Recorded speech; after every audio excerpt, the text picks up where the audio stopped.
Hi everyone, welcome back to our YouTube channel जिसका नाम है एएसपी नॉलेज सेंटर। आज की इस वीडियो में डिस्कस करेंगे हम linear equation two variable class 10th mathematics part 2। ठीक है, ये आपका वीडियो जो होने वाला है ये पार्ट 2 होने वाला है। पार्ट फर्स्ट ऑलरेडी अपलोड हो चुका है जिसमें बताया गया है कि हम लीनियर इक्वेशंस को ग्राफिकल मेथड से कैसे सॉल्व करते हैं, लीनियर इक्वेशंस क्या होते हैं, उनको सॉल्व करने के कितने मेथड्स हैं। ये सारी चीज़ें जो है प्रीवियस वीडियो में डिस्कस करी गई हैं, तो अगर आपने उसको नहीं देखा है तो प्लीज़ उसको जाइए, उसको वॉच करिए और उसके बाद आप सेकंड वीडियो देखिए तो आपको और चीज़ समझ में आएगा। तो जो आपका सेकंड पार्ट होगा, इस पार्ट में डिस्कस करेंगे कि nature of lines and consistency. ठीक है, कि नेचर ऑफ लाइंस क्या हो, नेचर ऑफ लाइंस हम कैसे पता करते हैं और लाइंस कंसिस्टेंस हैं या इनकंसिस्टेंस हैं, इस चीज़ को हम लोग देखेंगे। तो आप यहाँ देख सकते हैं कि हमारे पास जो टॉपिक है कि nature of lines and consistency. ठीक है, कि लाइंस का नेचर क्या है और उनकी हम कंसिस्टेंसी को कैसे डिस्कस करते हैं, कैसे पता करते हैं। तो हमारे पास कुछ केस दिए गए हैं, आप देख सकते हैं। ये इसको फर्स्ट केस बोल सकते हैं, इसको सेकंड केस बोल सकते हैं, इसको थर्ड केस बोल सकते हैं। ठीक है, मैं इसको एक्सप्लेन करने का प्रयास करता हूँ। मान लीजिए हमारे पास कोई दो इक्वेशंस हैं, a1x plus b1y plus c1 is equal to 0 और a2x plus a2x plus b2y plus c2 is equal to 0। मान लीजिए हमारे पास दो लाइंस दी गई हैं। ठीक है, हम इन दो लाइन से हम कैसे पता करेंगे कि ये जो दो लाइंस दी गई हैं ये दो लाइन कंसिस्टेंस हैं, इनकंसिस्टेंस हैं, या इनके वन सोल्यूशन है या वन सोल्यूशन है या इनफाइनाइट सोल्यूशन है या कोई सोल्यूशन नहीं है। इस बात को हम कैसे जानेंगे? तो इस चीज़ को जानने के लिए हमारे पास कुछ कंडीशंस होते हैं। ठीक है, जिन कंडीशंस के हेल्प से हम पता कर लेते हैं। तो हमारे पास जो कंडीशंस होता है वो ये होता है कि भाई देखो, हमारे पास जो x, y और c1 है ये सभी देखो, x जो हमारा है ये क्या है, एक वेरिएबल है, y वेरिएबल है और c1 एक फिक्स नंबर है, कांस्टेंट है।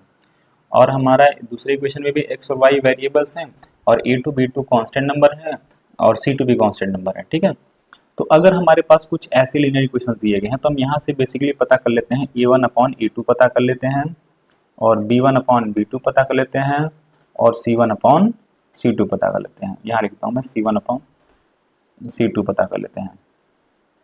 ठीक है, या ऐसे यहाँ लिखता हूँ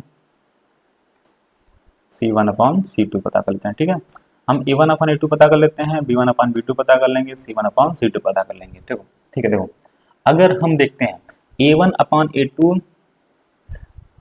is not equal to b1 upon b2, मतलब हमें कुछ ऐसा मिल रहा है, इस तरीके के केस मिल रहा है कि a1 upon a2 is not equal to b1 upon b2, मतलब ये जो a1 अपॉन a2 है ये b1 अपॉन b2 को इक्वल नहीं है। तो इस केस में होता है आपका इंटरसेक्टिंग लाइंस, मतलब इस केस में जो दो लाइंस हैं उनका फिगर कुछ इस तरीके से होगा कि दोनों लाइन कहीं पर कट कर रही हैं, और कहीं कट कर रही हैं तो ऑब्वियस सी बात है कि एक पॉइंट पर कट कर रही हैं। तो एक पॉइंट पर कट कर रही हैं तो उसको बोलते हैं यूनिक सोल्यूशन। क्या बोलते हैं? Unique solution. यानी कि जो पहला केस होता है वो क्या होता है? यूनिक सोल्यूशन केस होता है। आप यहाँ देख सकते हैं कि लाइंस इंटरसेक्टिंग होंगी और उनके पास वन सोल्यूशन होगा, यानी कि यूनिक सोल्यूशन होगा। और इस केस में हम लाइन को कहेंगे कंसिस्टेंस। क्या कहेंगे? कंसिस्टेंट बोलेंगे कि lines are consistent. I hope ये पहला टॉपिक समझ में आया होगा, पहला आर्टिकल। दूसरा देखते हैं हम, दूसरा केस ये होता है कि अगर a1 upon a2 is equal to b1 upon b2 is equal to c1 upon c2, यानी कि ये तीनों बराबर आ गए हैं। अगर तीनों इक्वल आ रहे हैं तो उस केस में हमारा ये केस होता है फिगर का।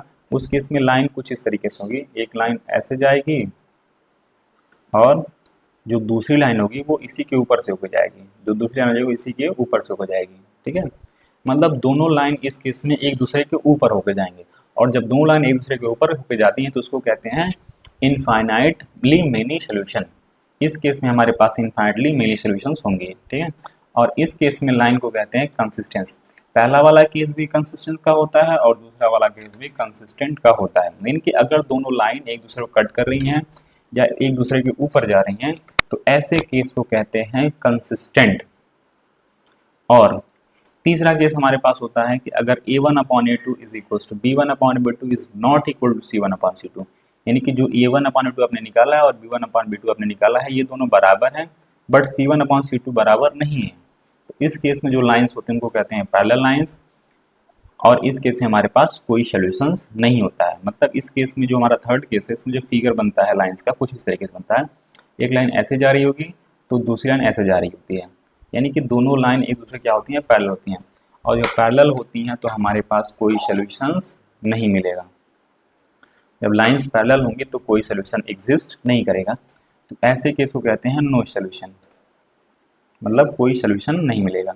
और जब कोई सोल्यूशन नहीं मिलेगा तो उस केस में हम लाइन को कहते हैं इनकंसिस्टेंट। इनकंसिस्टेंट का मतलब ये होता है कि लाइंस कट नहीं कर रही हैं। कंसिस्टेंट का मतलब होता है कट कर रही हैं, चाहे वो एक पॉइंट पे कट कर रहे हैं या एक दूसरे के ऊपर जा करके कट करें, ठीक है, तो उसको कहते हैं कंसिस्टेंट। अब इसको याद कर सकते हैं, सी मतलब कट करना, तो कंसिस्टेंट मतलब होता है कट कर रही है लाइंस, चाहे एक पॉइंट्स पे कट कर रही हैं चाहे इनफाइनाइट पॉइंट्स पे कट कर रही हैं।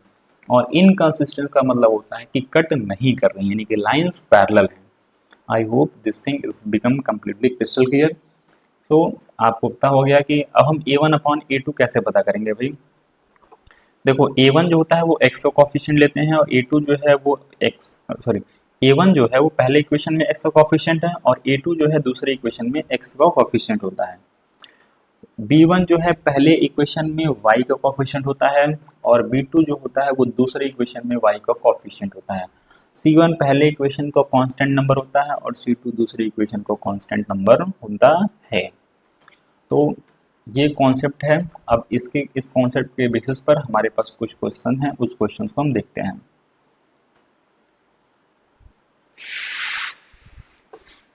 तो यहाँ पर हमारे पास क्वेश्चन दिया गया है,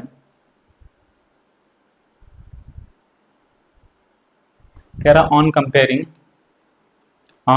comparing the ratios A1/A2, B1/B2, C1/C2 and without drawing them find out whether the lines representing the following pair of linear equations intersect at a point or parallel or coincide। मतलब ये जो दोनों line का ये जो lines आपको दी गई हैं, ठीक है, या ये जो क्वेश्चन दिया गया, मान लीजिए हम पहला क्वेश्चन नोट करते हैं। हमारे पास दिया गया 3x - 5y + 8 = 0 दिया गया है। और दूसरा हमारे पास दिया गया है, और एक सेकंड, हमारे पास जो पहला इक्वेशन है, पहला क्वेश्चन है, इस पहले क्वेश्चन में ये पहला इक्वेशन दिया गया है और दूसरा हमारे पास इक्वेशन क्या दिया गया है, क्या दिया गया भाई, 7x + 6y, 7x + 6y - 9 = हो जाएगा आपका 0। ये दूसरा इक्वेशन दिया गया है। तो आप यहाँ देख सकते हैं कि जो हमारा पहला क्वेश्चन है, पहले क्वेश्चन में हमारे पास दो इक्वेशन दिए गए हैं। पहला इक्वेशन है 3x - 5y + 8 = 0 और दूसरा इक्वेशन दिया गया 7x + 6y - 9 = 0। तो अब हमें ये बताना है कि अब देखो हमारे पास इसको सॉल्व करने के कैसे तरीके हैं कि हम इन दोनों इक्वेशन से हम ग्राफ बनाएं, ठीक है, या पहले पॉइंट्स पता करें फिर पॉइंट्स लेकर के हम ग्राफ बनाएं। तो ग्राफ बना करके हम चेक कर लेंगे कि लाइंस एक पॉइंट पे कट कर रही हैं या फिर दो पॉइंट्स पे, एक पॉइंट पे कट कर रही हैं या फिर इनफाइनाइट पॉइंट पे कट कर रहे हैं या फिर जो है कट नहीं कर रही हैं। तो इस तरीके से हम पता कर लेंगे कि लाइंस कितने पॉइंट्स पे कट कर रही हैं, मतलब बेसिकली यूनिक सोल्यूशन मिलेगा या इनफाइनाइट सोल्यूशन है या फिर जो है नो सोल्यूशन है। इस तरीके से पता कर सकते हैं, लेकिन हमें इसका ग्राफ नहीं बनाना है, हमें विदाउट ग्राफ इसको पता करना है। तो विदाउट ग्राफ पता करने का तरीका यही है कि आप A1/A2 निकालो, B1/B2 निकालो, C1/C2 निकालो और वहां से देखो क्या केस बन रहा है, ठीक है, कौन सा केस बन रहा है। तो अगर हम इसमें देखें ध्यान से, देखो हमारे भाई A1 हमारे पास 3 है और B1 हमारे पास कितना है भाई, -5 है और C1 है 8। A2 आपके पास 7 है, B2 आपके पास 6 है और C2 आपके पास -9 है। तो आप पता कर लीजिए यहाँ से हम पता करेंगे A1/A2। A1/A2 मतलब क्या हो जाएगा, A1 3 है और A2 कितना 7 और B1/B2 पता कर लो, B1/B2 ये -5 है B1 और B2 आपका है 6 और C1/C2 पता कर लो, C1/C2 पता करते हैं तो C1/C2 हमको मिलेगा 8/-9, ठीक है। आप देखिए, आप यहाँ देखिए A1/A2 B1/B2 को इक्वल नहीं है, क्योंकि a1/2 3/7 है, b1/b2 क्या है -5/6 है। तो ये दोनों कहीं से भी इक्वल नहीं है। तो हम यहाँ से देख सकते हैं कि हम लिख सकते हैं यहाँ से कि a1/a2 is not equal to b1/b2। अगर a1/a2 b1/b2 के बराबर नहीं है तो कौन सा केस होता है? तो आप यहाँ देख सकते हैं इसके लिए कौन सा केस है।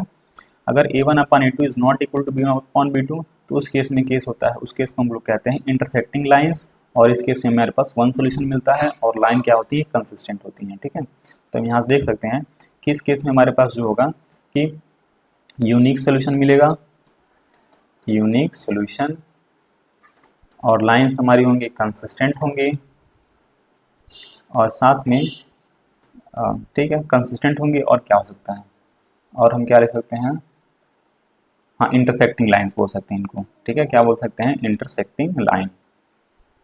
इंटरसेक्टिंग लाइंस मतलब जो लाइंस हमारी को कट कर रहे हैं किसी एक पॉइंट पर। ठीक है, तभी हमारा क्या बोल रहा है, यूनिक सोल्यूशन मिल रहा है। तो इस केस का अगर आप फिगर ड्रॉ करते हैं ग्राफ, तो आपको कुछ ऐसे लाइंस मिलेंगी जो एक पॉइंट पे कट कर रही होंगी। तो इस तरीके से हम पहला हमने पता कर लिया कि जो लाइंस है हमारी वो कैसी लाइंस है, इंटरसेक्टिंग लाइंस है, और इनका सिर्फ एक ही सोल्यूशन होगा यानी कि यूनिक सोल्यूशन होगा। तो हमने पहला क्वेश्चन पता किया, अब हम दूसरा क्वेश्चन पता करते हैं। दूसरा क्वेश्चन हमारे पास है दूसरे क्वेश्चन में जो क्वेश्चन दिया गया 4x + 3y और -7, ये पहला इक्वेशन दिया गया है, सॉरी इज इक्वल टू 0 भी तो लिखा है, ये पहला इक्वेशन है। दूसरा इक्वेशन दिया गया है कितना भाई, 12x + 9y, 12x + 9y is equal to 21। ठीक, तो सबसे पहले हम पहले इक्वेशन को कन्वर्ट कर लेंगे, क्योंकि यहाँ पे देखो यहाँ पर लिखा है 21 इक्वल टू इधर लिखा है, और पहले इक्वेशन में जो है ये ऐसे बोल सकते हैं कि जो सेकंड इक्वेशन में जो कांस्टेंट नंबर है वो इक्वल टू के बाद में लिखा है, इक्वल टू के राइट साइड में है, और पहले इक्वेशन में जो कांस्टेंट नंबर है वो इक्वल टू के लेफ्ट साइड में है। तो पहले इक्वेशन को हम बराबर कर लेते हैं, या तो कांस्टेंट नंबर को हम राइट में कर लें या तो कांस्टेंट नंबर को हम लेफ्ट में कर लें। ठीक है, तो दोनों तरीके से ही है। तो मैं 21 को इधर भेज रहा हूँ, तो इसको हम लिख सकते हैं -21। मैं फिर से यहाँ लिख देना हूँ 21 को हम इधर ले आएंगे तो हमारा -21 हो जाएगा, इज इक्वल टू 0 हो जाएगा। ठीक, अब हम इसको कंपेयर करेंगे। हम यहाँ से देखते हैं, हम यहाँ से पता करते हैं, हमारे पास a1/a2 मिलेगा, 4/12 मिलेगा, और b1/b2 कितना मिलेगा भाई, b1/b2 मिलेगा आपको 3/9, और c1/c2 कितना मिलेगा, और c1/c2 आपको कितना मिल जाएगा, यहाँ देता हूँ c1/c2 आपको मिल जाएगा कितना मिल जाएगा भाई, c1/c2 आपको मिल जाएगा -7/21, -7/-21। देखो माइनस माइनस खत्म हो जाएगा, 7 से कट जाएगा 21 3 बार में, तो 1/7 हो जाएगा, 1/3 हो जाएगा सॉरी, और ये भी 3 से कट जाएगा, ये 9 तो 3 बार में, तो 1/3 आ गया। यानी कि v1/b2 कितना आपका 1/3, और a1/2 ये भी कट जाएगा 4 से 3 बार में, तो हो जाएगा 1/3। तो आप देख सकते हैं यहाँ पर जो हमारे पास a1/a2 आया है वो 1/3 आया है, b1/b2 हमारे पास 1/3 आया है, और c1/c2 भी 1/3 आया है। यानी कि हमारे पास ये एक ऐसा केस है जिसमें a1/a2 इज इक्वल टू हमारे पास b1/b2 है इज इक्वल टू c1/c2, यानी कि तीनों बराबर हैं, a1/a2 is equal to b1/b2 is equal to c1/c2। ये कौन सा केस होता है, तो ये केस होता है आपका, आप यहाँ देख सकते हैं, ये केस कब होता है, जब a1/a2 equal to b1/b2 equal to c1/c2। इस केस में लाइन को कहते हैं कोइंसिडेंट लाइन, और इस केस में होता है इनफाइनाइट सोल्यूशन। मतलब ये केस वो होता है जिस केस में लाइंस जो हैं एक दूसरे के ऊपर जाती हैं। ठीक है, एक दूसरे के ऊपर जाती हैं। तो हमारे पास ये वो केस है जिसमें जो लाइंस होंगी एक दूसरे के ऊपर ओवरलैप करेंगी, मतलब पहली लाइन ऐसे जा रही है तो दूसरी लाइन इसी के ऊपर से होकर जाएगी। तो इसके लिए हमारे पास होता है इनफाइनाइट सोल्यूशन। क्या होता है, इनफाइनाइट सोल्यूशन। और लाइन को कहते हैं हम लोग कंसिस्टेंट, क्या बोलते हैं, कंसिस्टेंट। तो लाइन कंसिस्टेंट है, और दोनों लाइंस का जो सोल्यूशन है वो इनफाइनाइट सोल्यूशंस है। I hope this thing become completely crystal clear. तो आप जो हमारे पास थर्ड इक्वेशन है, तो आप थर्ड इक्वेशंस या थर्ड क्वेश्चन है, इस थर्ड क्वेश्चंस का आप सोल्यूशन करेंगे, और please do tell the answers in the comment section कि आपका क्या आंसर आ रहा है। Let us move to the next question.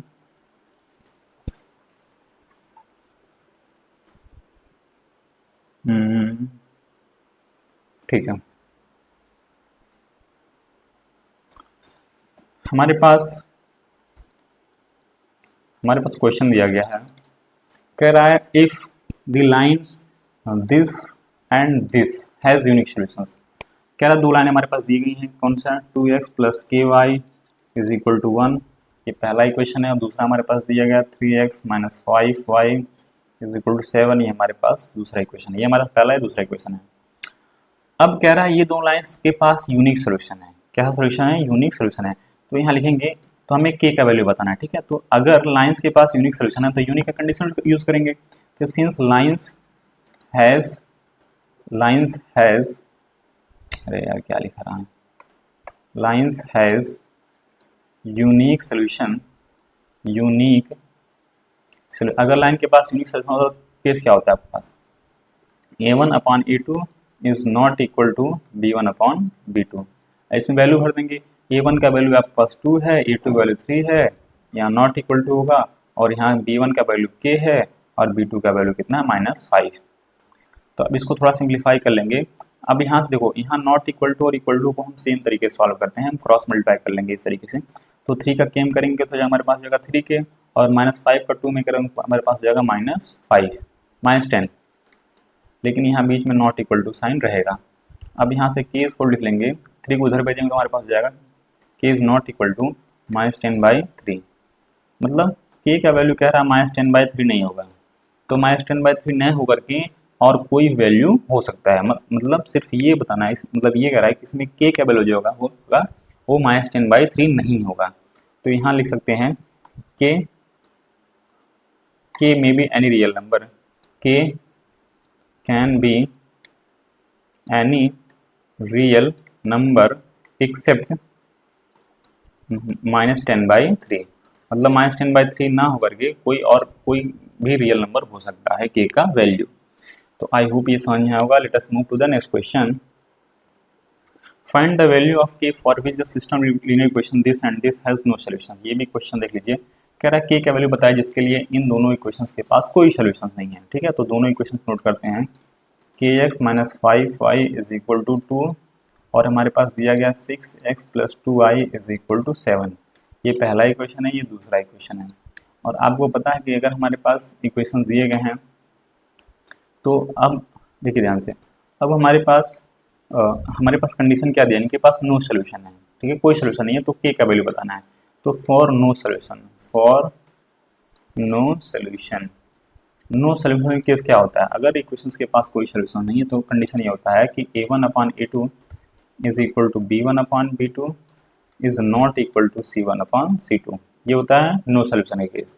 तो हम इसी केस को यूज करेंगे, a1 upon a2 is equal to b1 upon b2 is not equal to c1 upon c2। Value भरेंगे यहाँ पे, a1 का वैल्यू k है, a2 का वैल्यू 6 है, b1 का वैल्यू -5 है, b2 का वैल्यू 2 है, और यहाँ पे c1 का वैल्यू हमारे पास 2 है और c2 का वैल्यू कितना है 7। अब इसी को थोड़ा सिंप्लीफाई कर लेंगे। देखो हमारे पास 3 फ्रैक्शन है, एक फ्रैक्शन, 2 फ्रैक्शन और ये 3 फ्रैक्शन। तो किसी 2 फ्रैक्शन को लेकर के हम सॉल्व कर लेंगे। तो हम इसको k/6 को और -5/2 को ले रहे हैं, तो this implies that k/6 is equal to -5/2। Cross multiply कर लेंगे तो यहाँ हो जाएगा हमारे पास 2k हो जाएगा, इज इक्वल टू 6 5 जा 30 हो जाएगा, तो माइनस का 30, तो k इज इक्वल टू हमारे पास हो जाएगा -30/2, क्योंकि 2 इधर डिवाइड हो जाएगा, 2 से कट जाएगा 15 बार में, तो k का वैल्यू हमारे पास हो जाएगा -15, ठीक है। तो इस क्वेश्चन में जो k का वैल्यू हमारे पास आंसर आएगा वो कितना आएगा, -15। आई होप ये समझ में आया होगा, और अगर समझ में आ रहा है तो please do like share and subscribe my YouTube channel. इस टाइप ऐसे जितने भी क्वेश्चन है जिसमें हम k का वैल्यू बताना है, हम दोनों क्वेश्चन नोट करेंगे, फिर कंडीशन यूज़ करेंगे कि जो कंडीशन दिया गया उस कंडीशन के हिसाब से हम जो है k का वैल्यू पता कर लेंगे। तो आई होप ये समझ में आया होगा। और इसके बाद जो है ठीक है, हमारे पास एक और क्वेश्चन है, मैं उसको एक्सप्लेन करता हूँ। चलिए, ये क्वेश्चन दिया है, कह रहा है फॉर व्हाट वैल्यू ऑफ के the system linear equations have infinite solutions, ठीक है। मतलब बोला है कि जो सिस्टम लिनियर इक्वेशंस दिए गए हैं इन दोनों के पास इनफाइनाइट सॉल्यूशंस होंगे, तो दोनों के पास इनफाइनाइट सॉल्यूशन है तो के का क्या वैल्यू होगा, ठीक है। तो हम कंडीशन यूज करेंगे। तो सबसे पहले इक्वेशन नोट करते हैं, 2x plus 3y is equal to 7, equation number first, और k minus 1 into x plus k plus 2 into y is equal to 3k, equation number second. एक सेकेंड, इक्वेशन नंबर आपका ये सेकंड है। अब हमारे पास दिया गया since lines has infinite solution. अगर लाइंस के पास इनफाइनाइट सोल्यूशन है तो हमारे पास केस क्या होता है कि भाई हमारे पास जो केस होता है वो क्या होता है, a1/a2 में लिखता हूँ थोड़ा सा। हमारे पास केस होता है a1/a2 is equal to b1/b2 is equal to c1/c2। यही केस होता है इनफाइनाइट सोल्यूशन का। तो इसमें वैल्यू भरेंगे, a1 का वैल्यू हमारे पास 2 है और a2 का वैल्यू हमारे पास कितना है, k-1 है, और b1 का वैल्यू हमारे पास 3 है और b2 का वैल्यू हमारे पास क्या है, k+2 है, और c1 का वैल्यू हमारे पास 7 है और c2 वैल्यू हमारे पास 3k है। ठीक है, अब जो है हम इसको थोड़ा सिम्प्लीफाई, हमारे पास दो इक्वेशन मिल गए हैं, मतलब दो, हाँ ठीक है, इक्वेशन जो भी मिला है ये 2/k-1 is equal to 3/k+2 is equal to यहाँ पर 7/3k मिला है। ठीक, अब ध्यान समझिए, एक बात और मैं थोड़ा सा क्लियर कर दूं कि जैसे यहाँ पर जो कांस्टेंट नंबर है पहले इक्वेशन में वो इक्वल टू इधर है, इक्वल टू के राइट साइड में, और दूसरे इक्वेशन में भी जो कांस्टेंट नंबर है वो इक्वल टू के राइट साइड में है। तो ये बात ध्यान रखना है कि कांस्टेंट नंबर हमेशा दोनों इक्वेशन में जो है सेम होना चाहिए, मतलब एक तरफ होना चाहिए, या तो लेफ्ट साइड में हो या तो राइट साइड में हो, तो उसको हम कंपेयर करेंगे। ये नहीं कि एक इक्वेशन में जो है कांस्टेंट नंबर राइट साइड में दिया है, एक इक्वेशन में जो है लेफ्ट साइड दिया है, तो उससे कंपेरिजन करना थोड़ा रॉन्ग हो सकता है क्वेश्चन आपका। ठीक है, तो इस वजह से जो है कोशिश करिएगा आप चेक कर लीजिएगा जो कांस्टेंट नंबर है वो इक्वल टू कोई राइट साइड में होना चाहिए या तो लेफ्ट साइड में, किसी एक तरफ दोनों हो। ठीक है, तभी आप कंपेयर कर पाएंगे। अब आगे, और अब जो है ना, अब किसी को भी लेकर सॉल्व कर सकते हैं, इन दोनों को लेकर सॉल्व कर सकते हैं या इन दोनों को लेकर के हम सॉल्व कर सकते हैं। तो बेसिकली मैं इसको लेकर सॉल्व कर रहा हूँ। ठीक है, पहले दोनों फ्रैक्शन को 2/k-1 को और 3/k+2 को। ठीक है, तो यहाँ से लिख लेंगे। अब देखिए क्वेश्चन पूछा गया आपको एग्जाम में। ठीक है, तो बहुत सारे क्वेश्चन पूछे गए हैं, तो ऑलमोस्ट क्वेश्चन पूछे गए हैं जो मैं करा रहा हूँ, तो इस चीज़ को आप ध्यान रखिएगा और कॉन्सेप्ट ध्यान समझिए ताकि आपको अच्छे समझ में और एग्जाम में आप अच्छा कर पाएँ। देखो यहाँ पर हम केस यूज़ करेंगे 2/k-1 इज इक्वल, मतलब पहला और दूसरा फ्रैक्शन ले रहा हूँ, तो 3/k+2। हम क्रॉस मल्टीप्लाई कर लेंगे, तो क्रॉस मल्टीप्लाई करेंगे तो 2 का k में जाएगा तो 2k, अच्छा लिख लेते हैं यहाँ पर 2k+2 हो जाएगा, फिर हो जाएगा is equal to 3 × k-1 multiply कर लेते हैं, तो 2k हो जाएगा प्लस 2 का 4 में हो जाएगा तो 4 हो जाएगा, अब 3 का k में हो जाएगा तो 3k हो जाएगा, 3 का -1 हो जाएगा तो -3 हो जाएगा। अब देखो k वालों की तरफ ला देते हैं, तो 2k यहाँ पे पहले से ही है और इसके साथ -3 इधर आएगा तो -1 हो जाएगा, और -3 उधर पहले से है, 4 को मैं उधर ले जाता हूँ तो -4 हो जाएगा। अब हमारे पास 2k -3 सिंपल -k मिलेगा, और यहाँ पर -3 और -4 कितना हो जाएगा, -7, और माइनस से माइनस खत्म हो जाएगा तो k का वैल्यू कितना आपके पास आ गया, 7। तो इस इक्वेशन में जो आपका k का वैल्यू कितना आएगा, 7 आएगा। आई होप ये समझ में आया होगा, और अगर समझ में आया तो please do like share and subscribe.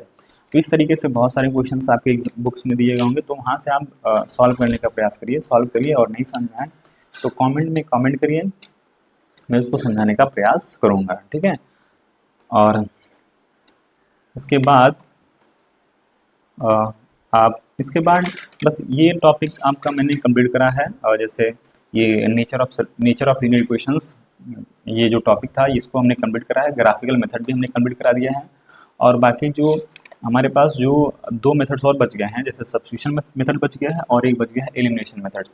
इन दोनों मेथड्स को हम जो है नेक्स्ट वीडियो में सॉल्व करेंगे। नेक्स्ट आपका पार्ट 3 आएगा तो उसमें सॉल्व करेंगे। तो तब तक के लिए थैंक यू, और please do like share and subscribe my YouTube channel, ताकि इसको भी इसमें हम आगे बढ़ सकें और अच्छे कंटेंट बना सकें आपके लिए, और आप एग्ज़ाम में और बेटर कर सकें। So please subscribe this.